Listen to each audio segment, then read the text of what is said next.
ขบวนสุดท้ายเป็นขบวนของตำบลเหล่ากอหกแหล่งกำเนิดลูกเสือแห่งประเทศไทยลูกเสือสวานของประเทศไทยเนี่ยก็เกิดอยู่เหล่ากอหกนี่ก่อนนี่นะ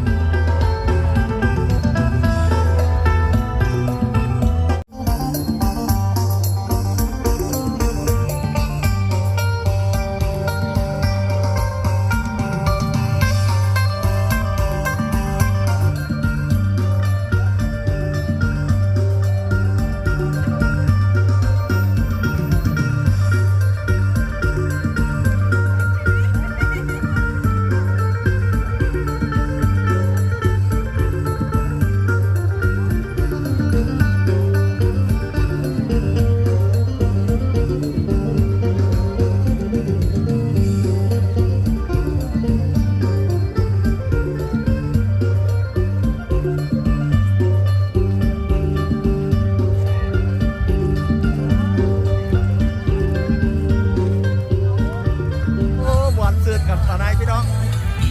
ส่งการเริ่มแล้วส่งการนายแฮวเริ่มแล้วยักเตรียมถนนแล้ว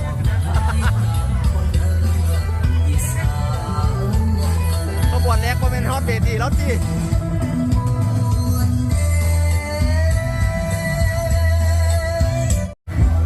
มีทั้งหมด5ตำบลด้วยกันครับอำเภอนาแฮวมี5ตำบลนำกันโอ้ถึงแล้วถึงเวทีแล้ว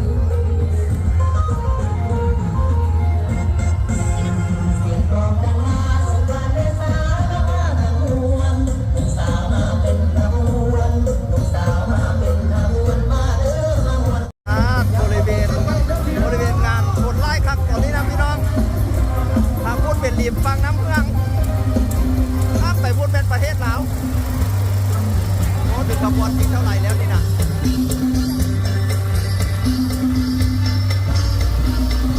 หลังจากแต่ละทีมมาฮอดบริเวณงานกระฟอนแสดงต่อหน้าท่านประธานอันนี้เป็นขบวนแสงผ่าพี่น้อง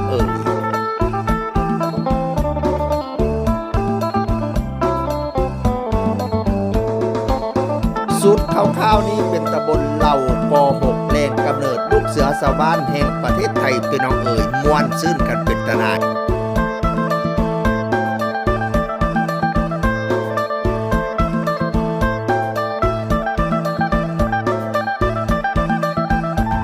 เมื่อทุกขบวนมาครบแล้วมีทั้งเบิด5ตำบลพี่น้องมาครบแล้วในอำเภอนายพรชัยเพ็ญสุดนะครับในอำเภอนาแห้วกะกาวตอนรับและบัดนี้ท่านธรรมนูญภักภูผู้จัดการสำนักงานพัฒนาพื้นที่พิเศษเพื่อการท่องเที่ยวอย่างยั่งยืนเลย